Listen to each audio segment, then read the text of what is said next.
الحمد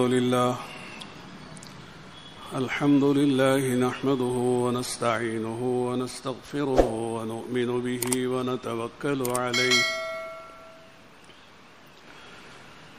ونعوذ بالله من شرور أنفسنا ومن سيئات أعمالنا من يهده الله فلا مضل له ومن يضلل فلا هادي له ونشهد أن لا إله إلا الله وحده لا شريك له ونشهد أن سيدنا وشفيعنا وحبيبنا محمدا عبده ورسوله صلى الله عليه وعلى آله وأصحابه وبارك وسلم تسليما كثيرا كثيرا أما بعد فأعوذ بالله من الشيطان الرجيم والسابقون الأولون من المهاجرين والأنصار والذين اتبعوهم بإحسان رضي الله عنهم ورضوا عنه وأعد لهم جنات تجري من تحتها الأنهار خالدين فيها أبدا ذلك الفوز العظيم. وقال النبي صلى الله عليه وسلم الله الله في أصحابي لا تتخذوهم من بعدي غرضا فمن أحبهم فبحبي أحبهم ومن أبغضهم فببغضي أبغضهم ومن آذاهم فقد آذاني ومن آذاني فقد آذى الله ومن آذى الله يوشك الله أن يأخذه أو كما قال رسول الله صلى الله عليه وسلم. دوستو، بزرگوں اور بھائیوں،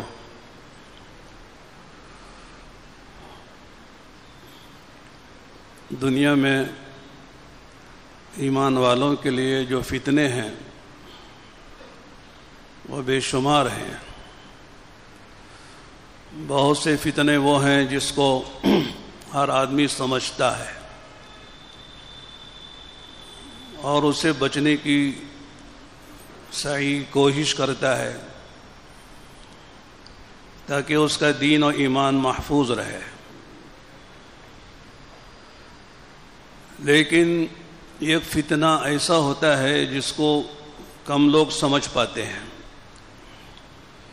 جب آدمی فتنے ہی کو نہیں سمجھے گا تو اسے بچنے کی کوشش کیا کرے گا، حالانکہ وہ بہت زبردست فتنہ ہے.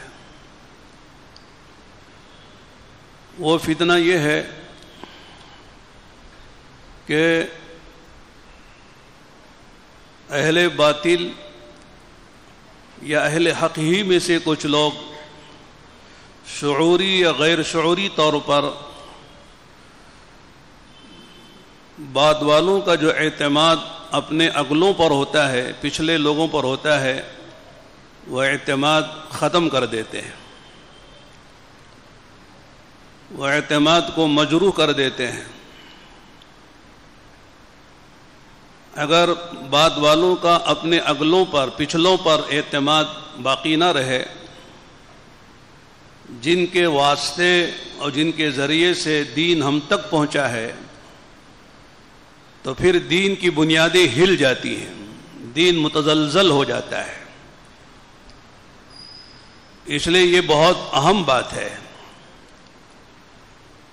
کہ بعد والوں کو اپنے پہلے لوگوں پر اعتماد ہونا چاہیے.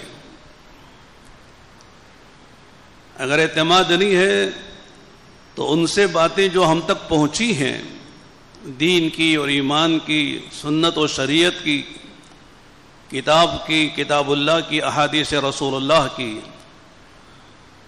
ان سب سے آدمی کا ایمان متزلزل ہو جاتا ہے، یقین کمزور ہو جاتا ہے. تو تو بنیادیں ڈھیلی ہو جاتی ہیں. اس لیے اس فتنے کو سمجھنا ہے. یہ بنیادی بات تمہیدی طور پر میں اس لیے عرض کر رہا ہوں کہ اللہ کے نبی علیہ الصلاۃ والسلام کے بعد سب سے بڑا جو فتنہ امت میں رونما ہوا ہے وہ یہی ہے کہ صحابہ سے اعتماد ہٹانے کے لیے صحابہ کو مجروح کیا گیا، کہ صحابہ پر لعن طعن کیا گیا اور صحابہ کو قابل اعتماد نہیں سمجھا گیا، جن میں شیعہ فرقہ سب سے پیش ہے. وہ یہ کہتے ہیں کہ اللہ کے نبی علیہ الصلاۃ والسلام کی وفات کے بعد صرف 17 صحابہ مومن و مسلمان اور مخلص رہے، باقی سب علیاذ باللہ کافر و منافق ہو گئے. تو یہ اللہ کے نبی علیہ السلام پر سب سے بڑا بہتان ہے، صحابہ پر بہتان ہے. اس لیے کہ کوئی بھی استاد اپنے شاگردوں سے پہچانا جاتا ہے، کوئی بھی درخت اپنے پھل سے پہچانا جاتا ہے، کوئی بھی عطر اپنی خوشبو سے پہچانی جاتی ہے. ظاہر ہے کہ نبی اپنے صحابہ سے پہچانا جاتا ہے. اللہ کے نبی علیہ الصلاۃ والسلام نے مکہ مکرمہ میں نبوت کے بعد 13 سال اور مدینہ منورہ میں ہجرت کے بعد 10 سال، کل 23 سال اللہ کے نبی علیہ السلام نے محنت کر کے ایک جماعت تیار کی جن کا نام صحابہ ہے، جن کو صحابہ کہا جاتا ہے. اور وہ صحابہ کی جماعت بعد والی امت اور نبی کے درمیان میں واسطہ ہے. انہی کے ذریعے سے قرآن ہم تک پہنچائے، انہی کے ذریعے سے ہم تک اللہ کے نبی کی ساری حدیثیں قولی فعلی تقریری آپ کی تمام صفات ہم تک پہنچی ہیں. خدا نہ خواستہ اگر یہ صحابہ کو اگر مجروح کر دیا جائے، جن پر جرح کر دی جائے اور یہ کہا جائے کہ فلاں صحابی قابل اعتبار نہیں ہے، فلاں پر بھروسہ نہیں کیا جا سکتا، فلاں پر جو ہے اعتماد کرنا صحیح نہیں ہے، فلاں سے فلاں غلطی، فلاں سے فلاں غلطی ہوئی، خدا نہ خواستہ اس طرح کہہ کر اگر صحابہ کو کر دیا مجروح تو سارا دین مجروح ہو جائے گا، ساری حدیثیں سے اعتماد ہٹ جائے گا اور اٹھ جائے گا. اس لیے ہر زمانے میں علماء امت نے، جمہور امت نے، اہل سنت والجماعت نے صحابہ پر اگر کسی نے لعن طعن کی ہے، طعن و تشنیع کی ہے اور زبان طعن دراز کی ہے اور ان کو مجروح کرنے کی کوشش کی ہے تو ان کا منہ توڑ جواب دیا، ان کا تعاقب کیا اور پھر صحابہ کا دفاع کیا ہے. اب صحابہ کا دفاع ہم کیا کریں گے؟ اللہ نے کیا ہے، اللہ کے نبی نے کیا ہے. اللہ تعالیٰ نے قرآن میں فرمایا والسابقون الأولون من المهاجرين والأنصار والذين اتبعوهم بإحسان رضي الله عنهم ورضوا عنه وأعد لهم جنات تجري تحتها الأنهار خالدين فيها أبدا ذلك الفوز العظيم. صحابہ کی دو جماعتیں ہیں، انصار اور مہاجرین. تیسرے جو لوگ تھے وہاں وہ صحابہ نہیں تھے، صحابہ میں ایمان والا ظاہر کر کے صحابہ کی جماعت میں ملنا چاہتے تھے، ان کو قرآن نے منافقین کے نام سے یاد کیا ہے. وہ ایمان والے نہیں ہیں، وہ مومن نہیں، مخلص نہیں. ان المنافقین فی الدرک الاسفل من النار، منافقین جہنم کے سب سے نچلے طبقے میں ہوں گے. اللہ کے نبی علیہ الصلوۃ والسلام نے حضرت حذیفہ بن یمان کو منافقین کی نام کی ایک فہرست دی تھی. دیکھو فلاں منافق ہے، فلاں منافق ہے، فلاں منافق ہے، وہ جانتے تھے۔ حضرت عمر رضی اللہ تعالی عنہ اگر کسی کا انتقال ہوتا تھا اللہ کے نبی علیہ السلام کے بعد تو دیکھتے تھے کہ حذیفہ بن یمان اس آدمی کی نماز جنازہ میں شریک ہیں۔ اگر اس کی نماز جنازہ میں حضرت حذیفہ بن یمان شریک ہیں تو نماز میں شریک ہوتے تھے۔ اگر حذیفہ بن یمان موجود ہوتے ہوئے ان کی نماز جنازہ میں شریک نہیں ہے تو حضرت عمر بھی اس کی جنازے میں شریک نہیں ہوتے تھے۔ کبھی کبھی پوچھتے تھے کہ حذیفہ، اللہ کے نبی علیہ الصلوۃ والسلام نے تمہیں منافقین کے نام بتائے، میں تو یہ نہیں پوچھتا کہ کون کون منافق ہے، بس اتنا بتا دو میرے عاملین، میرے جو گورنر ہیں میری مملکت میں 22 لاکھ مربع میل پر عہد فاروقی میں اسلامی حکومت کا دائرہ پھیلا ہوا تھا، پوچھا کہ میرے گورنروں میں کوئی منافق تو نہیں ہے، نام نہ بتانا ہے یا نہیں اتنا بتا دو۔ تو حضرت حذیفہ نے کہا کہ ہاں یہ ایک آدمی کو آپ نے گورنر بنایا ہے وہ منافق ہے، لیکن نہیں بتاؤں کہ وہ کون ہے، اس لیے کہ اللہ کے نبی صلی اللہ علیہ وسلم نے بتانے سے منع کیا ہے۔ حضرت عمر رضی اللہ عنہ کی رات کی نیند اڑ گئی، رات بھر بے قرار و بے چین رہے، یا اللہ میں نے ایمان والوں پر، مسلمانوں پر یہ منافق کو میں نے گورنر بنایا ہے، کل قیامت کے میدان میں اگر اللہ تعالیٰ پوچھیں کہ تو میں کیا جواب دوں گا؟ رات بھر بے قرار رہے، بے چین رہے، بے کل رہے، بسترے پہ تڑپتے رہے، اللہ سے دعائیں مانگتے رہے، تو پھر صبح میں اٹھ کر ایک آدمی کے نام لکھا خط اور کہا میں تجھے معزول کرتا ہوں۔ ایک آدمی کے بارے میں انشرح ہوا۔ پھر حضرت حذیفہ بن یمان سے پوچھا کہ اب بھی کوئی منافق میری مملکت میں باقی ہے، میں نے فلاں کو معزول کر دیا ہے۔ تو حضرت حذیفہ بن یمان نے عجیب جواب دیا، عمر تمہارا نشانہ، تمہارا تیر نشانے پہ لگا ہے، آئندہ یہ بھی نہیں بتاؤں گا کہ کوئی ہے بھی کہ نہیں ہے۔